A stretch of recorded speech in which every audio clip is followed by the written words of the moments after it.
Just drink. I like it. I know, it's great, right? Another!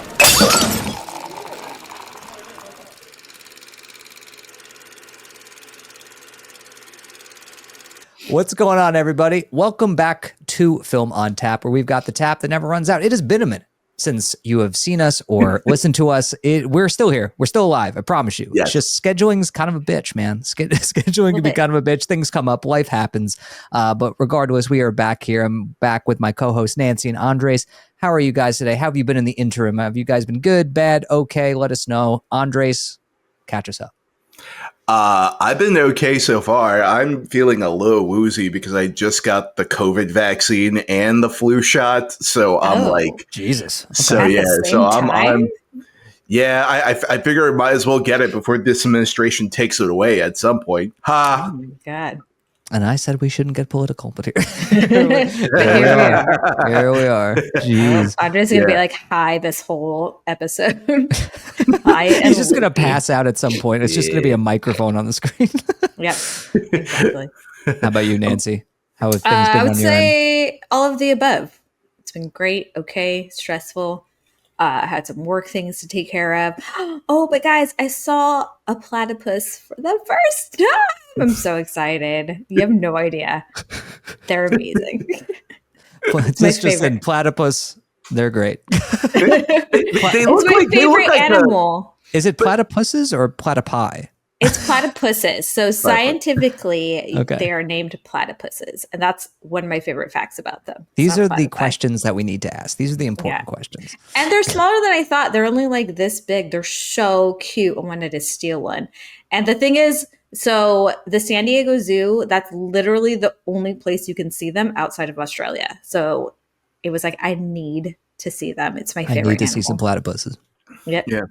They look and Platypuses. sound like Pokemon. Nancy just had to sneak that one. I knew that one was coming. Andre did not notice. Yeah, no, It's yeah, fine. he did not. It went right under the radar. Yeah. That's what two Nothing shots goes will do over to my you. head. But yeah, I'm with Nancy on this one. I feel like I've just kind of been all over the place. It's been good. It's been okay. It's been bad sometimes. But you know what? That's life. Life's a bit of a roller coaster. You just got to ride it, man. That's just I'm kinda how it excited to is. be back here with you guys, though. It's been a bit. Yeah, we have a Yeah. lot to catch up on here. I mean, we got a jam-packed show.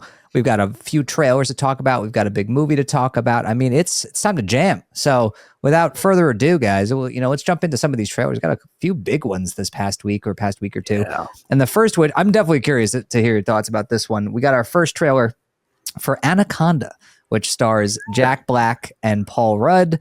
And apparently, after watching the trailer, the plot has been revealed where it's two friends who love the movie Anaconda from the 90s, and they decide to make their own, I guess, remake of Anaconda with like a super low budget. And then they end up having to try to find a new Anaconda after the snake that they get is accidentally killed. And it's basically Tropic Thunder, but with Anaconda, essentially. So we got our first peek at the movie here. What do we think of this pairing of Jack Black and Paul Rudd and just this trailer overall? Nancy, how about you? I didn't know the plot at first. So when I think it was Andre sent us the trailer, I was like, no, pass, stupid. Like, why Nope. are they doing this? And then I actually watched the trailer and I was like, oh, this is so funny that it's not a reboot of Anaconda. It's about two friends who just want to make a reboot of Anaconda, and seems like some stupid shit that like we would do whilst drunk, be like, you know what'd be great? Let's just go make a movie right now. Let's just go reboot a movie that we love. So I'm on board with it. I think, yeah, it does feel very Tropic Thunder, which worked for it. And yeah, I'm excited for this one. The only thing I will say, I did cheat a little bit, to be honest. I didn't watch the full trailer on purpose because I feel like we're getting a lot of very long trailers for comedies. And it's just ruining it for me.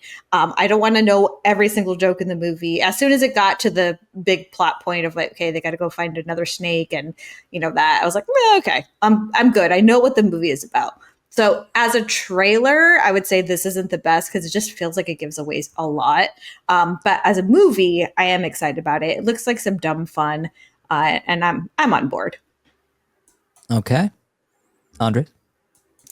Yeah, so I think it's intriguing to not go down the sequel route because they have far too many direct-to-video sequels for the Anaconda franchise, and I will say it is one of those things where it wouldn't be my first choice to go down this route, but at the same time, I'm willing to see something a little different. But in terms of the execution, in terms of what we see so far in the trailer, I don't know. I don't. I'm like of two minds about it. I think I think there's a lot of potential. I think that the movie could be really funny, but I think it's really early on, and I don't know quite how this tone is going to mesh up. When it comes to the end. So I'm going to basically hope for the best, but I'm not necessarily 100% sold on this concept from this trailer. And like Nancy, I agree that the trailer might give away a little too much. And then also I think the CGI Anaconda kind of looks a little silly at points, but who knows? Yeah, so who knows what it's going to be like, but I'm willing to be surprised when the movie finally comes out. Yeah, I mean, I don't know. like I feel like that's the best way I could describe. I mean, I didn't know what the plot was going to be. I genuinely thought it was just going to be like a reboot of Anaconda, maybe with just more comedy. But I actually like the swerve that it's basically Tropic Thunder, but with, making a reboot of Anaconda. And Paul Rudd and Jack Black, I mean, they're a dream team together. I mean, I think that they're going to be so much fun to watch. Even if this movie sucks, I think they'll be at least fun to watch. And for me, I felt like the CGI Anaconda, I feel like it was maybe their way of trying to pay homage to the 90s one because it looks very similar in terms of like how it looks. So I was wondering if maybe they're trying to like emulate that in their own way. So that's kind of interesting. But it looks fun. I mean, I do think this trailer shows a little bit too much, especially in the back half where I feel like there's a whole sequence that it shows that I feel like I would have rather have waited to see in the movie itself involving Jack Black getting like, tied up. Just okay. All right. Yeah, okay, that's yeah, right. yeah. That's right. Okay, you didn't see the back half of Everyone the out trailer. there, you Jack can Black watch becomes the a fairy trailer. and then he becomes Bowser. So Nice. yeah, there you go. But yeah, I feel like it shows a little bit too much. It didn't really make me laugh all that much. It just kind of made me kind of smirk and maybe a few chuckles here and there, but I'm still open to seeing it and I'll still probably see it because I love Paul Rudd and I love Jack Black. So I think they're going to make it worthwhile. But yeah, not really wowed by this trailer, but it could be fun. Could be fun. Yeah, I'm getting more. I know that they want it to be Jumanji levels of fun or like Tropic Thunder levels of fun, but to me, it kind of reminds me of that first trailer for Baywatch more than anything else. Like it's like, oh god, like I know it's supposed to be funny, but there's so many aspects that kind of feel at odds with each other with this first trailer. So again, who knows? Let's be hopeful though. Yeah, I mean, we'll see what happens in the full movie. Maybe a second trailer might make it look a little bit better. But like Nancy, I'm kind of in the same boat where like I don't want all the best jokes in the trailer where you see the movie and it's just like that's it. There's nothing else for it to offer.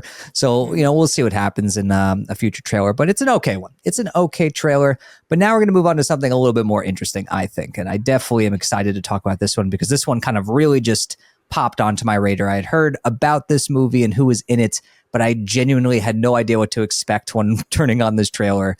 But let's talk about the trailer for The Bride, which is a new film from Maggie Gyllenhaal, which stars, oh my God, Jessie Buckley. There's a name. Wow. I almost blanked on it. Holy shit. Jessie Buckley, Christian Bale, Jake Gyllenhaal. I mean, this cast is stacked. And essentially it's like Frankenstein and The Bride are like Sid and Nancy basically, or Bonnie and Clyde, where they're kind of on the run and it's just kind of like, I don't know, I'm in. That's like the best way I can describe it. If there's one thing to take away from this trailer, it's just tone. Like it's got such style and tone. And I'm loving the direction for Maggie Gyllenhaal. This is a huge swerve for her because she's made some films before, but nothing like this, and especially nothing like on this scale before. But the practical, effects look great in terms of the makeup. Like Christian Bale as, Frankenstein's monster looks fantastic. I love like the voice that he's doing. The accent is great. Him and Buckley seem to have really good chemistry. And just even a glimpse of Jake Gyllenhaal, I'm like, I'm in. I will see anything with Jake Gyllenhaal, like plain and simple. But I just think the tone, atmosphere, the aesthetic of this trailer just totally hooked me. And honestly, like between this and Guillermo del Toro's Frankenstein coming out soon, like we are thriving, people. We are thriving, and I can't wait to see both of these movies. But let's pivot to Andres. What do you think of this trailer? Yeah, I kept hearing a whole bunch of things about the production of this, and the fact that Maggie Gyllenhaal was directing, and she's got an all-star cast on this as well, but also she's got a very particular tone for this that is way different than anything we've seen in a Frankenstein movie before. But like you said, Tom, it is a Sid and Nancy story, but mixing elements of Bonnie and Clyde and mixing that mobster element. And is it confirmed that this is like a 1940s or a 1930s movie as well? I'm not sure, but it kind of looks like they're like, yeah, she's dressed like it. Yeah, I don't know. He's dressed like it. I would assume so. They're all dressed within that era. He might as well have been scratching his throat when he was like, "Till death do us part." but everything from this in terms of the tone and in terms of the vibe and all the performances so far look really interesting. I'm very hopeful for this one. I will say the one thing though is that I kept hearing that this movie was supposed to be coming out in October, and then they just silently delayed it to next March, and I was like, I think they probably delayed it because Guillermo del Toro's Frankenstein. They don't want the competition, and also I don't think they were expecting Netflix to give Guillermo's Frankenstein a theatrical release as well too. So I think they were just kind of like, we got to push this over to another time. So yeah, I mean, it's going to be an interesting movie to watch though, for sure. So I'm very hopeful for it. I'm always up to see a good interpretation, not a terrible interpretation of Frankenstein. But yeah, so there you go. I'm really looking forward to it. All right. Nancy, what'd you think? I'm not gonna lie, I am super apprehensive about this movie. Wow.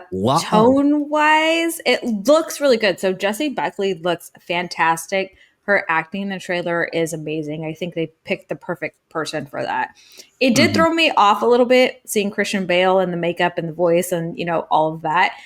Sometimes it is a little bit hard for me to separate Christian Bale from his characters just because he's so Christian Bale. But yeah, it's interesting that it's a like Frankenstein's Bride meets Bonnie and Clyde meets Sin City. So I will give it points for it having a unique twist to it. I think it is very interesting. My only concern is that it's maybe throwing too much into it at once of like you have the Frankenstein is Bride story, and then you have this very like Bonnie and Clyde-esque story. And then on top of that, I just feel like a lot of movies that throw in a lot of like, you have Jake Gyllenhaal and you have who else? Like, I don't know, a bunch of other people. You have Penelope Cruz in there apparently. Yeah. Whenever that happens, it feels very hit or miss. And what I don't want to happen is it to turn very Van Helsing-esque. Which as much as I love Van Helsing. Yeah, no, I do like Van Helsing, but I feel like that's not what they're going for. And so the trailer feels like it's in between being this very dark, serious kind of movie and more Van Helsing. So I'm curious which way it's going to lean. So yeah, I'm a little apprehensive that it's gonna come off too gimmicky as the end product, but I am very hopeful because it looks great. And again, what's her face? I always forget her name. Jessie Buckley. Yeah. She looks really, really good. I liked her more than Christian Bale in the trailer. So I look forward to seeing her in the movie, but yeah, definitely still going to see it. You know what's weird? I didn't know it was Jessie Buckley. I thought it was like, what the hell's her name? Mia Goth for a second. It feels like a Mia Goth role. It really does. But honestly, but she's also in Frankenstein, right? Yes. Yeah. Two roles. I think I was getting confused. This is what happens when you make two fucking Frankenstein movies. Yeah. But here's the real. They're not coming out. But here's the real question, though. Which one are you looking forward to more? Frankenstein. Guillermo del Toro, Frankenstein. Real quick, Frankenstein. I keep forgetting their name different. Yeah, I was like, obviously it's Frankenstein, but this is Frankenstein and the Bride. So the Del Toro one, right? The Del Toro. Yes, okay, yes, gotcha. Because this is the Bride. That is. Yes, I understand. One is a studio movie that has been on the blacklist of Hollywood's best unproduced screenplays with The Bride, but Guillermo del Toro's Frankenstein, he's been trying to make that for 20 years. No studios wanted to touch it, and Netflix is the only one that has said, here's your budget, go off and make it. So one of them feels like it's been in the pipeline for so long, and the other one kind of feels like something that has been stirring up a lot of excitement as of recently, though. Yeah, and I know we talked about this last time, but honestly, after his Pinocchio, I was like, I have I still faith. have to watch that. Great. I feel So bad. good. Yeah, Tom! I know. It's been on the list, but I Oh don't know. my Just God. haven't sat down and watched it. I know. Get your pitchforks Okay. out. Listen, you have to sit down and watch it. It's not that I don't want to see it. It's just Also have some tissues near you. You're gonna cry about like 8 times. Okay. I think after you watch that, you're gonna be like, he can direct anything. Well, I Like, mean, I already love I Guillermo del trust him. Toro. Dude's a genre chameleon. I love him. Yeah, Oh, but yeah. yeah, I think just after that, I was like, I will trust you to make anything. He just did such a good job with that. So yeah, it's Frankenstein for me. Yeah, I'm in the same boat. I mean, I've been waiting for Guillermo del Toro to make a Frankenstein movie for so long. So this is like, I cannot wait to see it. But anyway, speaking of spooky movies, we're going to move on to our last trailer here. And we've got our first trailer already for 28 Years Later, The Bone Temple. That's right. We've already got a sequel to 28 Years Later coming out. And I think it hits theaters this February, I want to say. January Almost 6th. got it. Ooh. Nailed it. Close. So January. So it's coming right around the corner, folks. And so we got our first trailer here. Now, this film, unlike 28 Years Later, is directed by Nia DaCosta, which is super exciting. But we got our first peek at the movie here. They shot these two movies back to back. So, we got both of these movies in very short succession. But what do we think of this first peek of the movie? Nancy, especially after seeing 28 Years Later, all of us have seen the movie now. What are your expectations going into this one? I am excited for this. I have very high expectations after seeing the first part of this, so they better deliver. Is all I have to say. My only concern watching the trailer is that because it's called the Bone Temple, that they're going to keep going back a little bit. I don't mind if they do, but I think I mentioned this with what was it that Weapons. The going back and showing different perspectives, that to me gets a little bit old if you do it for too much and too long. So that's the only part I'm worried about. But we do see glimpses of honestly, it's been so long I can't remember anyone's names at this point. But the main boy, and the little gang he joins at the end of the Power first Rangers? one. Yes, Spike the and the Power Jimmies. Rangers. They're showing glimpses of him joining and trying to fit in with them. And so that's more what I'm interested. I want to see what the hell happened to that guy and how he became his little Power Ranger crew. So if we get a lot of that, I will be happy. And let's get back a little bit to the zombies. I know the first one, we had zombies in the first one, kind of moved to a more human story. Let's get back to that. So the trailer looks really good. I think they're just doing such a great job with these trailers that they're coming out with. So it definitely got me on board and excited for the sequel. All right. Andres, how we feeling going into the sequel? Oh God, I'm so fucking stoked for this movie. It's Nia DaCosta. Say what you will about her Candyman reboot or even something like the Marvels or anything like that, but you can't deny that there's so much craft and there's so much talent behind the camera, especially when you watch Candyman and the way she sets up certain scare sequences, and she does stuff that has never kind of been done before in a horror movie in terms of using shadows and in terms of using abstractions in that film, and then knowing that this story is going to be more primarily of a human story, for lack of a better word, and they're certainly going to be infected in there. In fact, I know she said that the original draft of the script didn't have as many infected fights, and she was like, well, I kind of want to put more infected sequences in to sort of elongate these points a little bit. So she definitely does know. Yeah. So she definitely does know what the audience does want in terms of scares. But I think the thing that no one is going to be prepared for is how dark and deep this next sequel is going to be in terms of the thematics they're going to be going into in this next one. I mean, like I've said before, the first film, I mean, Danny Boyle has said that the first film is very much a story about finding family and goodness in this war-torn kind of apocalyptic landscape. And then what this movie is going to be a meditation on the very nature of evil and how it is nurtured. And that to me gives me so much hope in terms of what they're going to do with Spike and in terms of what they're going to do with his initiation into the Jimmies. And you see little glimpses there with Jimmy and the other Jimmies, are like how they're interacting with other people and sort of kind of the horrific elements of them torturing people as well too. So it's going to be one of those things where I think we're going to get a very dark and deep movie, and knowing that they're going to expand upon Ray Fiennes' character in terms of Dr. Kelson's whole role in this world. And also we're going to be getting more Samson as well. So honestly, I'm you're going to get a lot more of him. I know, that's exactly what I was thinking. Well, I'm not sure if you guys saw, but some of the photos it's sitting there.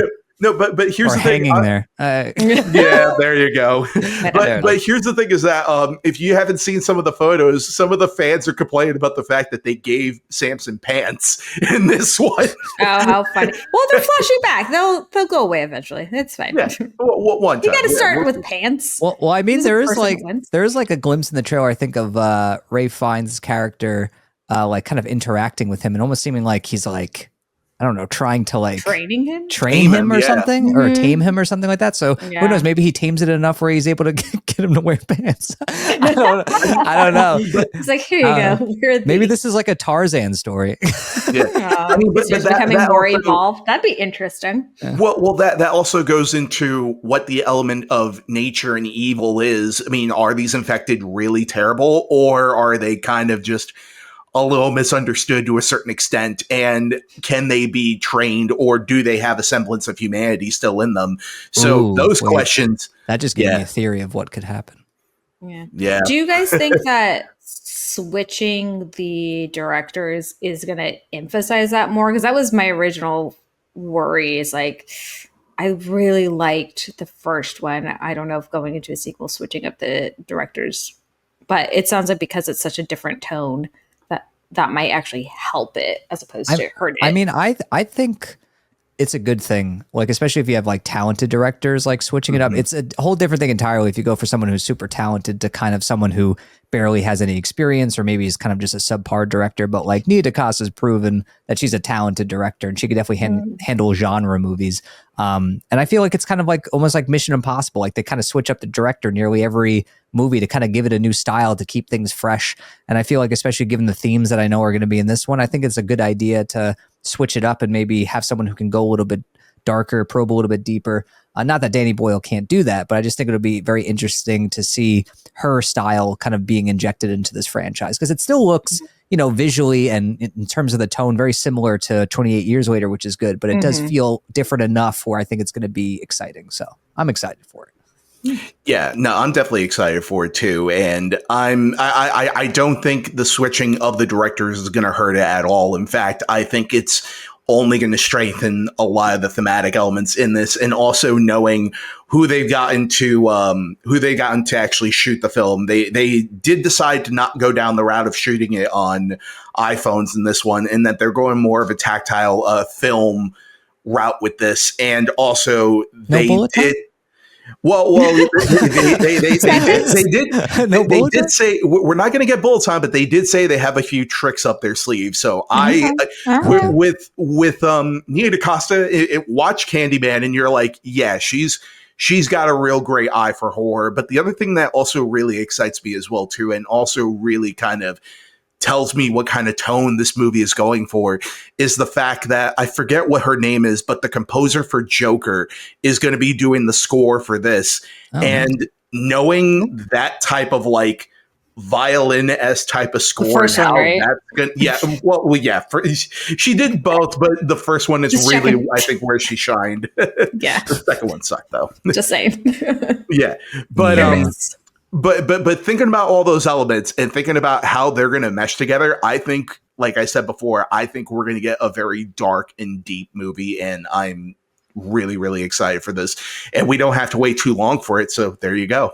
Not to mention, we know who's going to show up. It's confirmed now. So, Oh yeah, yeah, Yeah. our boy's coming back. So I cannot wait to see how they factor him into the story. But And he's not a skeleton. no, not a skeleton. Not a skeleton. Thank God. That would have been that would have been such a slap in the face. Yeah. Did It you- didn't did look you- like him, though. I'm sorry. It I'm did sorry, very Cillian much look Murphy. like him. Yeah. No, He was so it- insulted. He was Yeah. like, why is everyone saying I look like this? Well, I don't know. He's got your Peaky Blinders haircut, bro. He's got the chin. Like, he's got the more than jawline. anything, yeah. He's got the cheeks. He's got Yeah, your exactly. face, okay? Oppen zombie, baby. But yeah, I'm what was looking your forward theory? to it. Oh, my theory. I wasn't sure if you guys wanted me to say it because I wasn't sure if My like, theories. Go for it. Yeah. but since we were talking about it, kind of like came as we were talking about it. But like, what if Ray Fiennes' character was in fact trying to tame him, and then eventually, you know, the Jimmies are, you know, revealed to be evil, which seems pretty obvious. But then he uses Samson as like a way of like taking them out. Oh, like Jurassic World with the raptors? That's what Kinda. it feels like. He's going to Chris Pratt them? Yeah. I think. Stay. I think that's a very interesting theory, and also, Dude, if it like, happens, I'm gonna cheer in the theater, and I'm gonna like, I'm gonna Text just us text immediately. you guys, I told and him I'm just so. gonna be like, I told you, fucking guys. well, with the fact that that the Jimmies in this movie are very much confirmed to just be like, from what I've heard in test screenings, that essentially that when you hate them, you really hate them, and that the more the movie goes on, the more the ending is very satisfying and very deservedly so. So there you go. Hey, spoilies. Enough with you in the test screening. I know a know. guy who's seen this movie. Enough of it. Good. We don't want to know. But anyway, we're happy to hear that.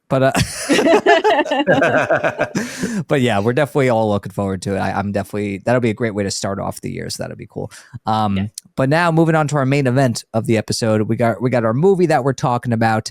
And we went back and forth about which movie we wanted to cover because there was a few we could have covered. But what we ultimately decided is that we're going to be talking about the new Stephen King adaptation of The Long Walk, which stars Cooper Hoffman and David Johnson. This is an adaptation of Stephen King's, I think it's his first story, I think, from what I read. This is like his first book. This is back in like 74 or something like that? 17 Yeah, or something? it's one of the first books that he had published because it was directly influenced by his time in Vietnam, I believe. So yeah. Was it short story book? No, it's a short novel, but it's not not a short story though, I believe. Gotcha. Cool. Andres, you want to tell him what the plot is? Because my throat's getting dry. I mean, essentially, the plot of The Long Walk is Cooper Hoffman and what's his name, David Johnson, play characters in which in the totalitarian totalitarian dystopia. Post-war. There we go. Yeah, where I'm glad I didn't have to describe the plot. I was like, you put so on the spot. It's like, I just wanted to see if Andres could think on his feet. Think on his feet. Oh, good. Nice intended. Pun intended. Oh, I didn't even try. Oh, okay. Yeah. But essentially it's about a dystopian where these kids are all put into a physical endurance test that if they keep walking until they can't walk anymore, the last man standing gets whatever they want and they get money. But the problem is there's a whole bunch of let's say really messy things that happen in the movie all throughout, and it definitely does become an endurance test for everybody, including the audience. So it is that's pretty much what The Long Walk is. I feel like you gave like the artsy version of like what this movie is about. Let's see if I can try to see like what I would say. I would say okay, wait. I would say let me try because I never get to try. Okay, go for it. Yeah, stage is yours. Okay. Well, they sign up to be put in a lottery to be chosen to do the long walk, and they have to set a pace of, I think it's 3 miles per hour. Yes. And if they do not keep that pace, there's several rules, but essentially they get shot and they die. It's And then like if they speed make for it, walking. yeah, if they make it at the end, they get a bunch of riches and one wish, which is really weird to put it that way. Of like, you get one wish, like a genie. You get one thing. Yeah, that's what the movie's about. So there you go. You have the plot. Yeah, that was two a ways. much better one. keep in mind, I am also very woozy from a COVID vaccine shot. Okay, yeah, we sure. get it. You got We 2 forgot. shots. There We you can go. use that for everything. But anyway, yeah. So we're gonna talk about our general thoughts about the movie first before we dive into spoilers. So obviously, if you haven't seen the movie and you don't want to be spoiled, you can stop listening to or watching this episode and come back after you've seen it. But yeah, we're gonna be dialing deep into spoilers here. So we obviously are gonna give you a warning here. But let's talk about our general thoughts about the movie. We'll start with you, Nancy. What were your expectations going into the movie, and then how did you feel after seeing it? You know, especially now that you've had some time to digest it. I definitely was mad that you guys were making me watch this movie at first. Damn, girl. Like, I don't like the this view looks from under this so bus. Dumb. I thought, yeah. Well, also, to be honest, I thought it was like a finite amount that they had to walk. And I was like, how fucking hard is that? You're just going to walk for 3 miles per hour, like across a state? That doesn't sound very hard. That sounds pretty easy. And then I realized, oh, okay, it's just till last man standing kind of thing. This should be interesting. Also, the gimmicks of promoting this movie kind of threw me off and kind of was a put off. I don't know if you guys saw it, but they were doing where they actually had people on treadmills and they had to keep 3 miles per hour. Yeah. And if they didn't, they got kicked out of the movie. I was like, oh man, I'd be so fucking pissed if I made it like 3/4 of the way and then got kicked out of this movie. So no. One of the reporters made it to 10 minutes before the last. Like they only had 10 minutes left of the movie. Oh no! Don't, girl. Just freaking hang on, start kicking your legs, do something. Yeah, I definitely would have died in this movie several times. No, but after watching it, I loved this movie. It was really, really good. I think they did such a great job of getting into the characters and keeping it entertaining. That was also a big fear of how are they going to keep me interested when they're literally just walking the whole movie. And surprisingly, there aren't a lot of flashbacks. That was also a concern, is that we would get big chunks of flashbacks to kind of further character development, and we actually didn't. So the fact that they were able to keep me entertained this whole time, it was a very, very good movie. Definitely has its fingerprints all over Hunger Games, and of course has the same director as some of the Hunger Games. So I thought that was very interesting.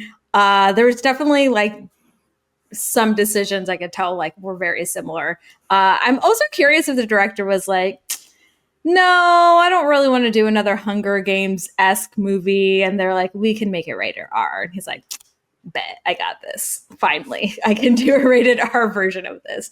And it was great. I highly, highly recommend this movie. All right. We got a nice glowing review there. How about you, Andre? Yeah, I mean, God, from so many of the really, really great word of mouth that has come out about this movie. I mean, freaking Cooper Hoffman and David Johnson, they are freaking stars in the making with this. And this is a star making role for them. I mean, as much as they've been in other things before, this is where I feel like you truly see them get to shine. And also Francis Lawrence's direction, I feel, is very effective in terms of maintaining the pace and establishing the stakes and consistently. Yeah, there you go. but also while not losing sight of the characters and delivering fascinating moments, but also in terms of the execution of what the physical toll of the walk is, I think is really, really done super well. I mean, sometimes they bounce between comedic and horrific on the drop of a dime, and then you're just on the edge of your seat.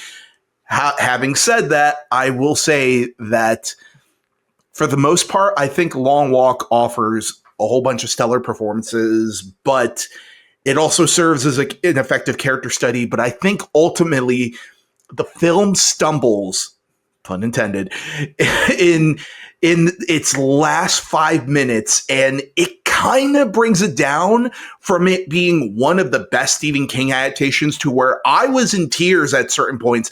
And then it just brought it down to me for it is a passable one. But I still enjoyed it quite a bit, but it didn't reach the heights that I thought it was going to end up with in those last 5 minutes. So overall, I really enjoyed it, but I was so on board and I was so just like, it was touching greatness for me. That is my ultimate thought. Dang. Okay, that was a roller coaster ride of a review right there. Yeah, I mean, this wasn't really like chomping at the bit to see this movie until like the word of mouth really got a hold of me because it was just getting glowing reviews and reactions, and so many people saying it was like the best movie that they had seen all year or one of the best. So I went in with pretty high expectations given all the glowing word of mouth, and I will say, I did really enjoy this movie. I think there are a lot of things I really loved about it. The performances especially are incredible. I mean, Cooper Hoffman and David Johnson are terrific together. I mean, their central relationship and friendship is just so amazing to watch. They have great chemistry, and David Johnson is just proving that he is quite a versatile actor, especially after Alien, Romulus, and now this. I mean, the guy is going places. And Cooper Hoffman is also terrific here. I think both of them are two of the like finest young actors working today, and I loved watching them in this movie. I think Francis Lawrence direction is very strong, and I mean, you kind of like, backed into a corner with a premise like this where you have to try to make a group of young men walking interesting for like nearly 2 hours. And that is a very unenviable task to take on. But he really does a great job of keeping things fresh, keeping the momentum going, keeping a lot of suspense and tension, not, peeling away from the horror and trauma that comes with, participating in something like this and like what these boys have to experience and what they have to see and do. I mean, it's just insane to watch, and I think you become really emotionally invested. I know I did, and I really feel like, like Nancy said, I think Lawrence really leaned into the R rating here, and it's not a gimmick, this R rating, because I think it needed to be rated R because it shows you just how horrific this event is and how incredible it is to think that people would actually volunteer to participate in it. But times are that dire in this film, in the world of this film, so it makes sense. And ultimately, I found myself like really riveted by this movie. I think it has some small issues, and I don't really have a problem with the ending like Andres does. I actually thought it was really solid. It actually was. We'll get into it. Yeah, we'll get into that. I thought it was actually emotionally effective for me, at least. But yeah, I mean, I don't think it's like a masterpiece like a lot of people are calling it out there, but I did really enjoy it, and I definitely think it's worth a watch. So with that being said, let's jump into some spoilers here. The things really liked, maybe didn't like. We'll obviously talk about that ending. Nancy hasn't chimed in with that one yet. So let's talk about this movie more in depth. So what are some of the things that you really want to point out? I think they should have given them at least one poo break. Is what I say, dude. Because that was like the first question I had. I was like, "What happens when they have to shit?" And then they showed it, and I was like, "Oh no!" Yeah, and it's not like a like small moment. It is like these people are shitting everywhere. Diarrhea. It's like, oh my god, dude. Weird though, like if they know they're going in, like can you just bring like in a diaper with you? Can you bring that's the one thing I would have done. Can I wear it? Depends. Yeah, exactly. Like I mean there is one moment where one of the contestants like literally just strips off all his clothes, and I thought he was just gonna be like, listen, I'm gonna walk around buck naked on this and not have to worry about going to the bathroom. Yeah. Oh man, that kid that died pooping. There were a couple of kids that were struggling with the whole pooping part. Yeah. That's what would get me. I'd be like, I'm dead. Sorry, I can't do this. That means they went like what was it, like 4 days? Man, at least sleep the sleep too. I thought for some reason I thought they would let them like, all right, you get like I don't know 5-minute naps or something, but. Yeah, that's crazy. It's crazy to think that you can still walk while asleep. That's wild. Like, you're just on autopilot. No. Yeah. When I worked on one set in particular, I remember I was so sleep deprived, and I had to stay on my feet. And at one point, I realized I was falling asleep standing up. So it is when you're under massive sleep deprivation, your body will adjust and it will do whatever it takes to make sure that your mind gets shut down and has a micro nap. So Oh, yeah. It doesn't surprise me that they're all still sleeping while they are walking as well. And Yeah. also, I will say it is definitely a great change to do from the novel, because having read a little bit of the novel before getting into this review as well, they are actually like jogging, like they're not walking. The Really? mileage is actually 4 miles an hour, which is like a slight jog. And I'm Oh, like, wow. you can't sustain that for an entire movie. So I thought that was a really great Yeah. choice in terms of having it be something that's consistent enough while also being dangerous, while also not affecting the performances as well. So Yeah, in yeah. general, I feel like that would decrease the days that they lasted. And can you imagine the actors? I feel like, fuck this. I'm not in Oh, shape for Yeah. this. Like, I that can't do this. I need breaks. no, and that's one of those interesting things too, is that I mean, they did talk about this as well, but Cooper Hoffman did talk about the fact that they shot the movie in sequence, so in order. So for anyone that doesn't know, when you shoot a movie, it is almost impossible to shoot a movie, you know, Start shoot to it finish. start at the beginning and then finish at the end type of thing, because of Mhm. booking actors or booking locations and stuff like that. But they actually shot the movie in sequence and chronologically in this way. And Cooper Hoffman has talked about the fact that he did lose about 15 or 20 pounds while he was shooting the movie. And it is one of those things where when you watch it, you're like, you see a big difference between what he looks like in the beginning and what he looks like at the end. And I thought that just I didn't. really, really, really upped the realism on that. I don't know. Sorry. He I looked the didn't. same. Yeah. It looked the same to me.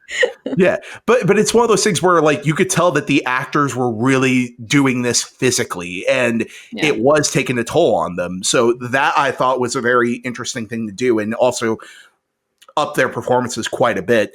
I will I say do love probably, how they yeah. were that they started doing their Three Musketeers thing, and I was just about to mention banding that. Yeah, together, and in the sense of like they knew, okay, we're all gonna die, but why not just make some friends along the way?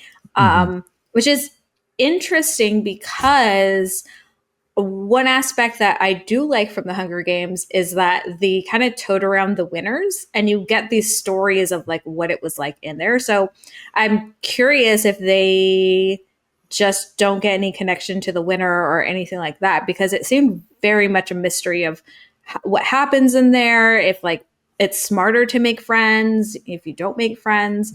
So that was interesting that it was actually a bigger mystery than I thought it would have been to them. And I like that they went the way of fuck it, let's just make friends. We're only here yeah, for a short time, might as well. I also like yeah, the fact that they never cut away to like a news broadcast or some show covering the event like Mm-hmm. Hunger Games. Like I feel like that was a really smart choice because it not only keeps the focus on these men, but I think it's way more effective and more haunting. Like when they're coming across civilians who are just like watching them silently from like a distance, just kind of like fascinated. I actually think that's way more effective and just haunting to me than like seeing like people watch, hovering around a TV watching the show covering the long walk or whatever. I just think that was a really smart choice. And I feel like, Francis Orange is like, I'm not fucking making this a show. Mm-hmm. Like I've done this shit. I've done Hunger Games. We're doing something different this time around. And I just thought that was really a refreshing change of pace that I think worked and I think kept the focus where it needed to be. yeah, and also with a movie where you have to follow these characters and you have to sort of maintain a level of monotony so that the audience can really put themselves in the perspective of all these characters. I feel that like you said, Nancy, that there wasn't too many flashbacks or anything like that, and the flashbacks actually happened during moments where Cooper Hoffman was sleeping technically, and that he was kind of drifting off or something like that. And I felt that they were used very effectively in terms of telling the story. And that is one of those things where, again, it is about keeping the perspective and keeping the momentum of the story moving forward, and using that monotony to really up certain moments where all of a sudden you start to feel nervous the second that they're going up an incline, and you're like, holy shit, oh my god. And then I love people are that getting the, picked the off. villain in this movie was a hill. That The villain was Gravity. it took half of them out. Oh my God. Just how many times you just heard bang, bang, bang. I'm like, damn. Oh God. But can we also talk about the gruesomeness of this movie too? Yeah. Yeah, it was pretty Honestly, the gruesome. first one with, was it Curly? I'm going to say Curly. Um, Man, that got me. I thought they would show it, but not to that effect. And seeing Cooper Hoffman turn around and like cover his ears almost in like a trauma response, I think that Mhm. was really smart to show the human side of it. Of like, this isn't just something they're used to. And so I think at one point, one of them says, I hope that part gets easier. And then Cooper Hoffman says, I hope it doesn't, which I thought, oh, that was such a good line. So Mhm. yeah, the fact that they kept, and I thought, okay, they got one in, maybe the rest they'll kind of like cut away, but no, they kept going, I was Yeah. like, and so, yeah, I think as much as I hated seeing it, it does make sense to the story. Hmm. Yeah, and certain moments as well too, in terms of just the gruesome nature of the physical toll that this has taken on them, like in terms of just getting nervous about like someone getting a hamstring or seeing someone walk on a twisted ankle that is just falling off, and you're just like, oh God, and they can't keep going. But also just balancing that tone in terms of the severity of the situation, and then also just seeing what these people are willing to do themselves and do their bodies in order to keep that pace going. And I thought it was truly horrific at certain points. And also, I love the fact that Stephen King's one criteria for the movie for director Francis Lawrence was that when the kids get shot, you don't just do Cut it in the away. background. You have to do it like you have to let us physically see what this is costing and how brutal they're being. So I thought that was a really great note, and I thought that was something that didn't betray the tone of the film, and also made you go, oh yeah, it's not like they're walking away and you hear something in the background but they might be okay. It's like, no, you get the very definitive thing that all these people are dead. Yeah. I think the only one was oh, I don't remember. He was part of the Three Musketeers, but when before he gives them I think it's his grandma's cross or Mhm. something, the religious Oh one. Yeah, And then that one was that brutal. one got me. that And that then you one. see him in the background just But see, that was accepting the right it. one to blur out. That was the Yes. right one. Like, I feel like that's something I really enjoyed was that there's a great like methodical use of focus, meaning like, like what's in your depth of field, like what you can see, what is blurred out. I feel like that was really creatively used throughout the course of the movie in terms of the violence and just like who's in focus and whatnot. I feel like it was very effective and powerful, especially in that moment where, you've really gotten to know this character and he's become so ingratiated with these two main characters who we've gotten to know and the Three Musketeers, that whole gang. So to watch that happen and to have it happen in that way, I felt like it was way more powerful than if we actually saw it, crystal clear, him getting shot. I feel like it would Hmm. definitely be potent, but I feel like it was way more emotionally powerful the way they did it to really keep the focus on the people who had to deal with his, death afterwards and deal with that loss. I felt like was just way more effective. Yeah, Yeah. I agree. And also after what was I hate to say Asian kid, the Oh Asian kid. man. After his death, I was like, I can't take another one of these dying that way. Like, we've gotten to know them. Like, please no. So I think after that one, I was like, okay, I'm so glad they handled it differently because his was so awful. I felt so bad for him. And they're Yeah. like, nope, we're not going to shoot you. Sorry. You made this choice. You're going to bleed out. And the fact that what is his name? The His name's Hank. religious kid. No, no, Oh, no. the Is religious. it Baker? Baker. I, Yeah. I looked it up. yeah, It's it's Baker. Baker. The fact that Baker tried to go and comfort him, and then Cooper Hoffman's character is like, like you have to get up or you're going to die. And he's like, you did a good thing of trying to like comfort him, but like, let's keep going. And the fact that he has to leave him there, choose himself essentially instead of comforting his friend, like that was so rough to watch. So very effective. Yeah, and in terms of also flipping certain characters to you kind of go you kind of go that this guy is quote unquote a villain of sorts to a certain extent, or at least an antagonist with the character of Gary, where he causes someone to trip and fall, and then and then they get shot, and then the entire group blames him for that death. And you do see that kind of wanes on him all the way through until the very end. And right when he's about to give up, I love the fact that he goes up to Cooper Hoffman and he basically just tells him, "Hey, can I join your group?" Or like, I don't want to be alone or any of that stuff. He's kind of going insane as well too. But Yeah.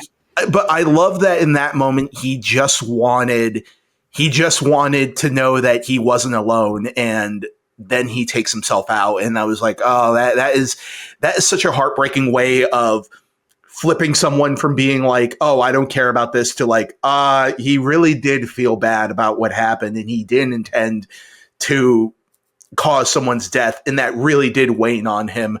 But also on top of that too, again, the moment that really got me as well was definitely Baker's death, because that one in particular was just like, he had like that small little buildup of like, give this cross to my grandmother, make sure that my relatives know that they know that I love them, and all that other stuff. I was bawling at that point too, but also I was really, really, really, really feeling it when they got to Hank's death as well too, because all throughout the movie you see Hank putting his hand towards his chest, and at first I kind of felt like, what is he hiding right there? And then you don't realize that. I mean, in my interpretation, I don't think he was hiding his ring. I think he was keeping it close to his chest, and I think he was keeping it close to his heart. And that was one of those things where he was like, he was trying to find some way to keep going and to make it all the way to the very end so he could see his wife again. And then that's a good interpretation. I just thought he was tired. I Yeah, thought he was well, just there you like, come I on. thought it was like just clutching his bag just to keep it on his shoulder. Or Yeah, something. that's what I thought That too. too. That too. But, That's what I yeah, thought. your interpretation could work too. That's Yeah, more yeah. beautiful than he was just trying to stay Hey, alive. film is Yeah. open to interpretation. That's the beautiful thing about Yeah. it. Oh, But- then he but that- throws his gum. He's like, I'm done. Oh God.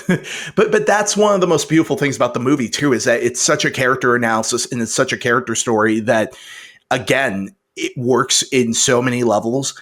I will say the part that really, really did not work for me was the ending, unfortunately. I mean, if we want to go into it right Nancy, now. what did you think of the ending? Because we haven't heard your thoughts. Yeah. So it's one of those things of like, I feel like it's a double-edged sword, because on the one hand, and I don't even know if this is what you're speaking to, Andres, but I kind of wanted more. Him just walking away after shooting him was kind of like, okay, but what do you get from that? Are things changing? Are you going to go back home? Also, didn't take the cross off of Cooper, or what's his face. And I was like, don't forget the cross. He gave it to you. You just left it there. His poor grandma's cross. Make sure you get it. So that bugged me. But also, I feel like if we had gotten more, I think it just would. I feel like Francis Lawrence learned his lesson, that you don't have to put everything into it, because then it creates this longer movie where we have this excess and we don't need it. Mm-hmm. So it's one of those double-edged sword of like, I feel I wanted more, but at the same time, had he done that, I don't think it would have worked in the same way. I love the fact that, David Johnson was like, all right, peace. You got a mom, you got a family, like, go be with your mom. Like, you're all that she has left. And what I like about it is, to me, it wasn't obvious who was going to survive, because I kept going back and forth of, all right, well, Cooper Hoffman's character, he has his mom, and then he has this revelation of like, oh shoot, I'm doing the same thing that my dad did. I'm being kind of selfish of like being this warrior, but I'm leaving her intentionally. And then you have David Hoffman's character who's like, I don't have a family. I grew up rough. Like, it's fine. I'm fine not winning. Like, I just came in this to kind of prove a point, but I'm good. So that back and forth of who's going to win, and they're doing it so selflessly. To me, it was a surprise that Cooper Hoffman actually did end up being the one to die.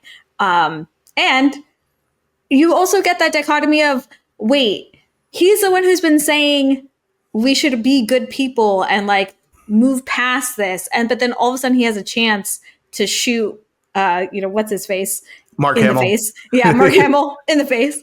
And he takes it. And to me, it was like that. It was interesting because it's like I really thought he was going to follow through with like what he was saying throughout the movie, but I felt like it turned him of like seeing his friend die was like I need to carry out what he wanted to do because now his mom doesn't even have him. And I was like, oh no, don't shoot him. That's against what you wanted. And then I was like, oh, well, whatever. Mark Hamill, you were kind of a dick. So you got what you deserved. And then I was happy. So yeah. All right, Andres, you may All right. approach the bench. Your Honor. So I like the ending. I would have liked a little more, but I think it suits the film. Yes. In conclusion. In conclusion, okay. Approaching the bench, I will say that I think everything was working all the way up until then. And, just seeing David Johnson's portrayal as this character who believes in the goodness of people and who believes that pain just brings up more pain and suffering leads to more suffering. And his discussions with Cooper Hoffman's character all throughout the movie, where Cooper Hoffman, he does see like some of the people that are on the road just watching them, and he goes, man, fuck these people. They probably want us to die and stuff like that. And then the moment that David hears all that, he goes, listen, if you truly want to make change and you truly want to make a difference, you have to believe in all of us, because we're all in this together. And if you don't believe in everybody and you don't believe in this aspect of you wanting to make change, then what are you doing here? You're just doing something out of pure revenge, and that's not getting anywhere. And you see Cooper Hoffman literally had that moment where he's like, you're right. I really need to keep going, and I really need to think about the fact that this is far bigger than myself. And I felt like in that moment, David really did have the point and really did change his perspective on certain things. Now, what I really didn't appreciate about the ending was the fact that after Cooper Hoffman dies, David makes the choice of asking for the gun after clearly establishing that he is not one for violence and doesn't believe in the violence.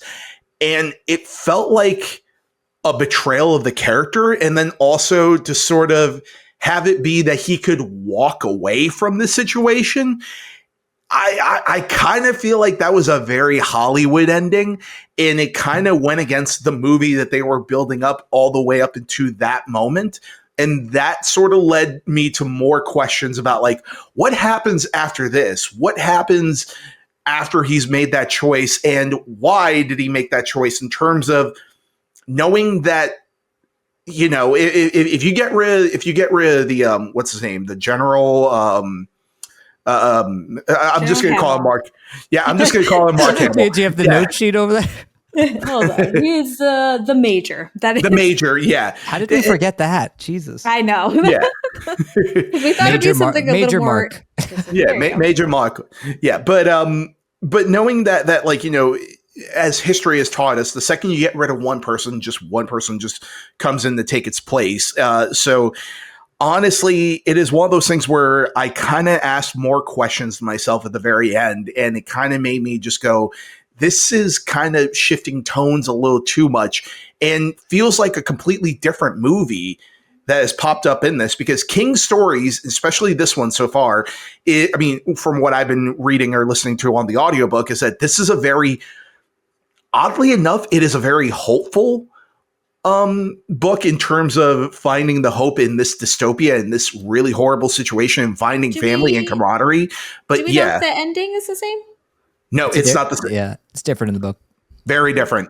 And in fact, I prefer the ending in the book. And I haven't gotten to it. I literally looked it up right before we got into this, so I could speak more about that. But I feel, but the ending in the book is actually that Cooper Hoffman's character actually does win by the very end.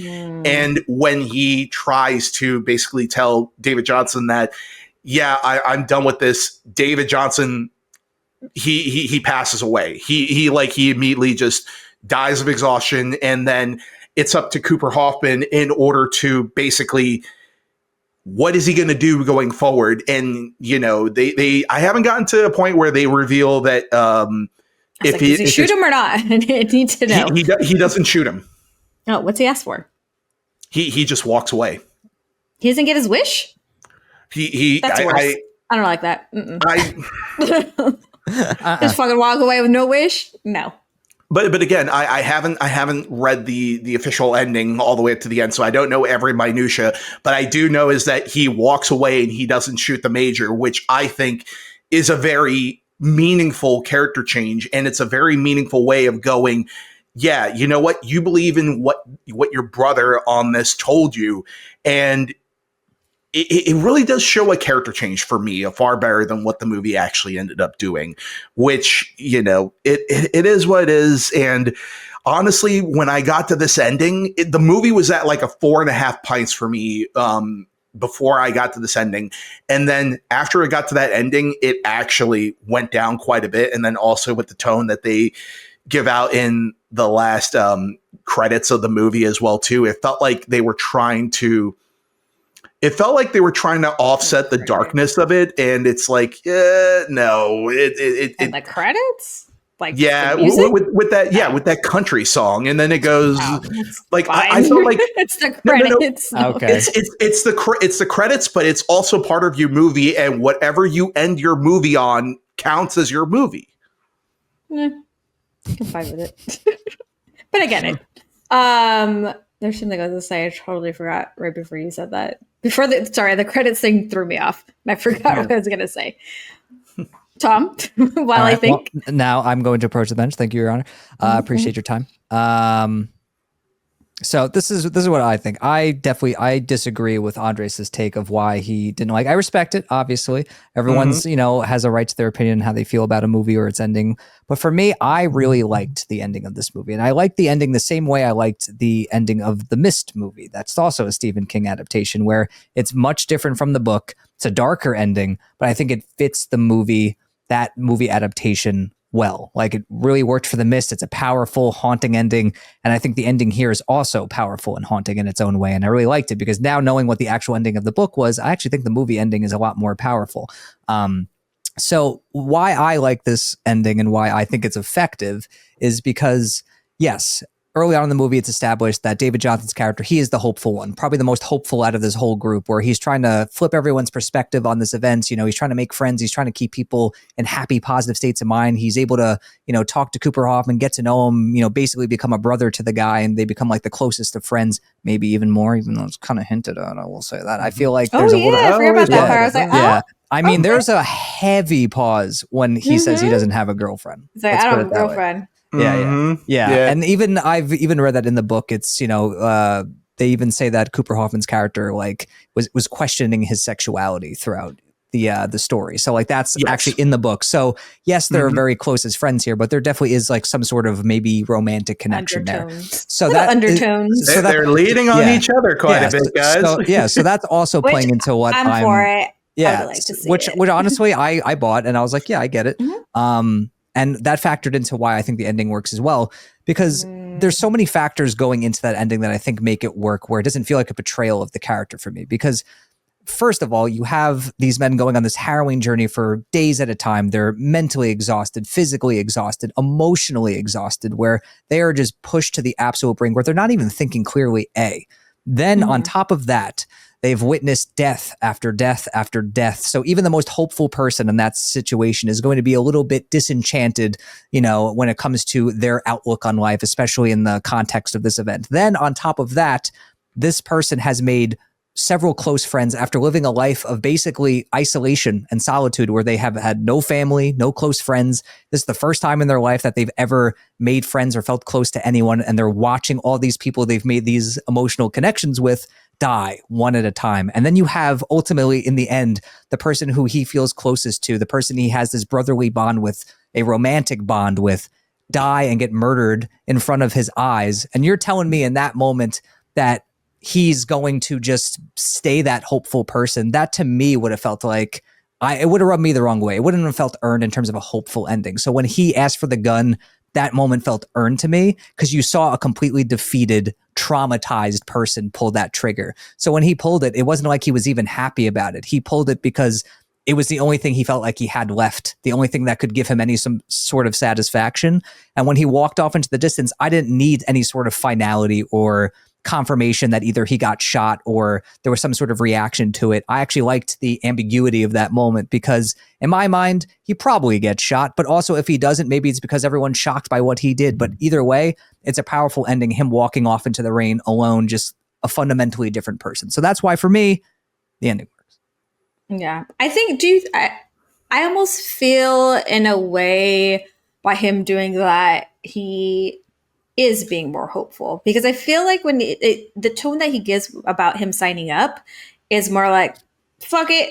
If I win, I win. If not, oh well. Like my life isn't that great, Yeah. So it almost feels like he's trying to distill all that into Garrity instead of like, you go be hopeful. You have a family. Mhm. You don't need revenge. Like revenge isn't the way. And if Garrity had done it, that would have been pure revenge. Where I Yeah. feel like when what is his character's name? McGreaves.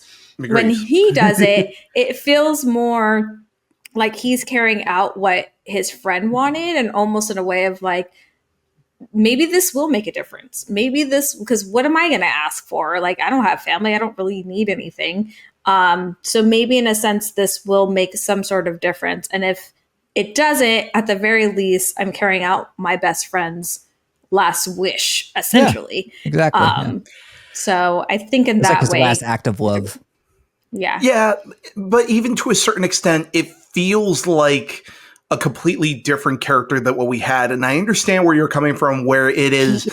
He is a different character. He's He's absolutely a different person by the end of that movie. It is the trauma, but also I felt like with this character, and in terms of the way King is even writing him as well, too, is that he was always kind of looking for that more hopeful element. Like even there's a moment in the book where they talk about, well, if you had nothing to gain, why are you here? And he's like, well, if I'm here, that means somebody who entered in the lottery is not here right now. So it made one difference in somebody's life that I got chosen. And and that completely shapes his entire worldview for me right then and there, even though it's not necessarily spelled out in the movie. But that to me sort of shows exactly what that character is. And, you talk about the mist ending where it's a dark ending, but I still feel like that ending is very true to the characters and it's very true to what ends up happening and what that story is trying to say in terms of the thematic of never give up hope, even in the face of just utter defeat. And then the fact is that they still keep that thematic where it's like he gave up, but at the end of the day, had he just held out for maybe 5 more minutes, everything would have turned out great, or would have turned out at least somewhat better than what happened. But I feel like call that a hopeful ending. No. It's not a hopeful ending, but it's one of those that sort of goes down the road of being like, this is why you shouldn't give up. Like, then you're kind of proving the point of this movie too. You shouldn't give out hope. You shouldn't, choose revenge or whatever. It's kind of like the same thing. It's proving the same point you're doing. It's trying to do that like anti-message.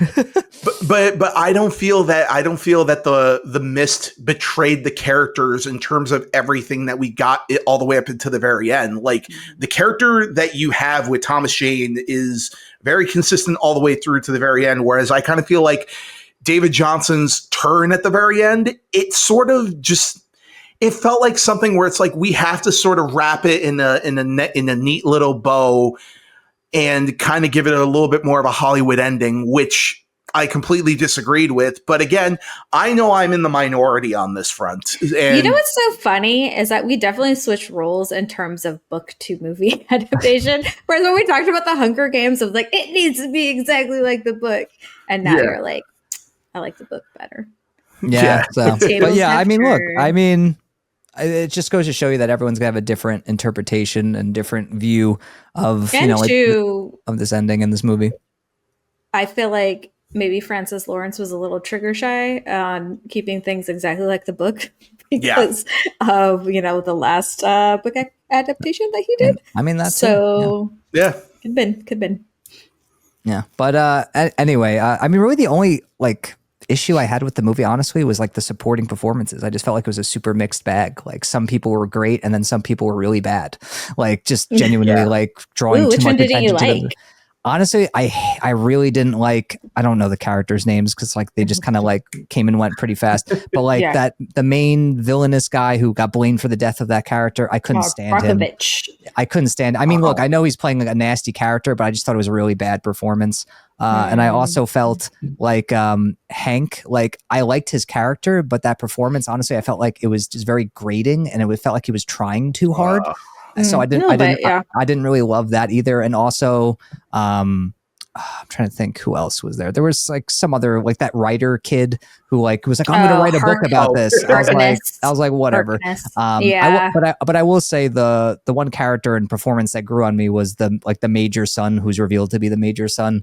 Yeah. I thought he ended up being a very fascinating character, and he like especially in that last act delivers a really solid performance. But like I said, very Because like mixed bag. Yeah, because you kind of know it's his son because he says it in the beginning. You're like, oh, it's his actual son. At least that's what I picked up on. But I didn't realize it was going to be where it was like his disowned son, where I thought it was going to be like almost like Hunger Games, where he like trained him and it's like, you're going to be in this, whether you like it or not. So is it interesting twist that he's like, no, I've never seen him. He has a bunch of like us floating around in the world.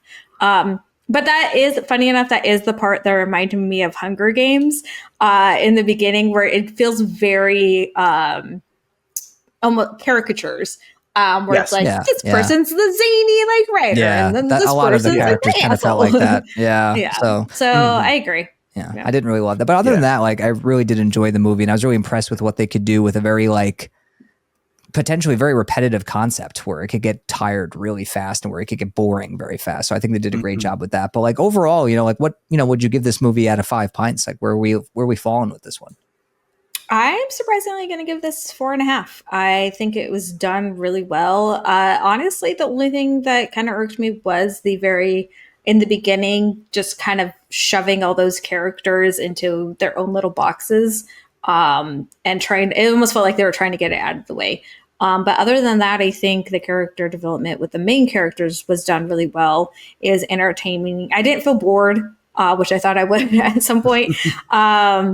It was gruesome. It was shot well. Yeah, so I would definitely give it 4.5. I don't think I'll be rewatching it anytime soon because, good Lord, it was depressing.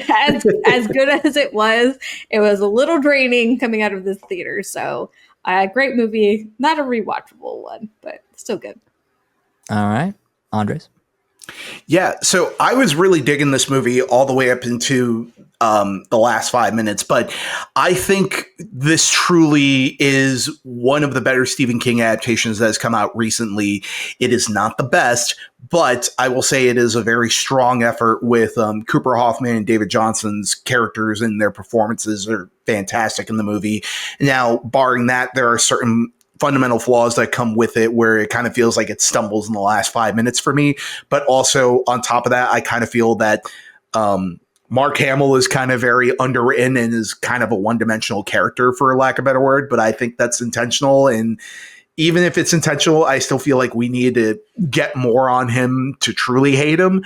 But the other thing too, without giving it away, I think a lot of typical Stephen King tropes are very on full display in this movie, and for better or worse, some are effective more than others. So it does lead to a movie that for me was going at a 4.5 pints all the way up into that last 5 minutes, and ultimately it is a 3.5 for me. But I still really recommend.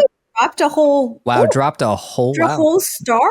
Yes, damn, that's dropped crazy. A whole pint. Like I forgot where I was for a second. Pints. Where?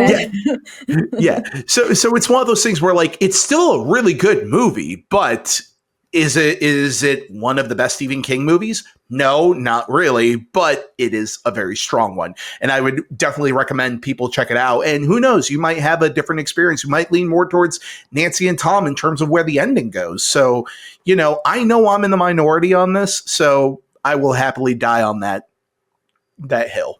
Oh, why you gotta end it on that? You Good knew what you were doing and you Lord. followed through, My you piece of garbage. yeah. All Do you right. think comparing it to other Stephen King adaptations is hindering it for you, or do you think you can view it in as like an isolated movie?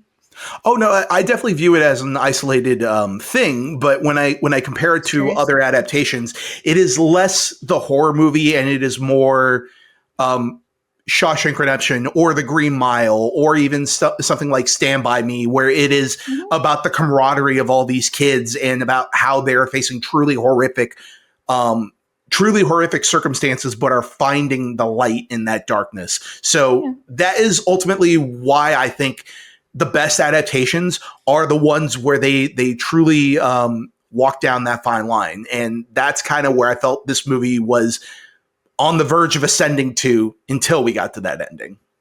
Gotcha. Gotcha. Just Gotcha. curious. Yeah, I mean, I'm gonna give it 3.5. I mean, I really enjoyed the movie. I don't think it's like as good or as incredible as other people have been saying, but I do think it's got strong performances for the most part. I think it's a really well directed and crafted movie, and I think it's really emotionally effective as well. I definitely recommend checking it out. I'm definitely curious to see what other people think of it. I mean, I've definitely talked to some people who have seen it, who felt very similarly, who really enjoyed it. Some who really, really loved it, but I think it's worth seeing at least once to see how you view that ending, how you view the film overall. But yeah, 3.5 pints for me. Solid film, but not like incredible. So that's what I would say about that one. So if you've seen what are you laughing Are at? you laughing because he gave it the same rating you did? Yeah, that's Yeah, exactly ultimately what I'm he Yeah. laughing. still gave it Yeah, the but same still, like rating. my problems didn't drop at all. Like you're just Jesus, man. But anyway, so if you guys have seen the movie, let us know in the comments what you thought of it, and definitely what you thought of the ending without giving spoilers. Just let us know if you liked it or disliked it, and also let us know what you thought of the trailers we talked about today. The trailers for Anaconda, The Bride, and 28 Years Later, The Bone Temple. But before we head on out, where can the fine people find you guys on the interwebs? Nancy? Well, almost forgot about this part. It's been so I know. long. Oh my god. You can find me at PL_Band-Aid on Twitter and Instagram. You can find me helping out over on Cinemojis, in the comments here. That's about it for now. All right, Andres. You can find me on Twitter and Instagram as Galagos. You can also find me on Letterboxd as Galagos.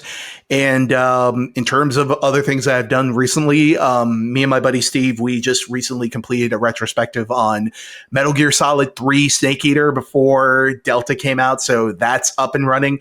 But also, funny turn of events, I ended up editing a video for Film Speak Hey, in Oh, time for how Batman Day. funny. yeah, Yeah, look Cute. at that. my And boys. yeah, so I edited a very quick video about the world's finest, which is the Superman Batman team up dynamic for Film Speak, and it aired or it debuted on Batman Day this past Saturday. So go check that out. That's my latest thing, and I'm really proud of that video. It took me. It was like a straight 16 hours of me editing. It felt like my own long Jesus. walk, guys. So Oh All my yeah, so right. go check God. that out. Well, definitely check that out, folks. That's 16 hours of work right there. And you guys could find me at Twitter and Instagram at Tom Chattelbash, Facebook and YouTube at Chattelbash Reviews, and TikTok at Chattelbash Reviews. And then if you want to follow me on Letterboxd, if that's your thing, at T Chattelbash is my username for that.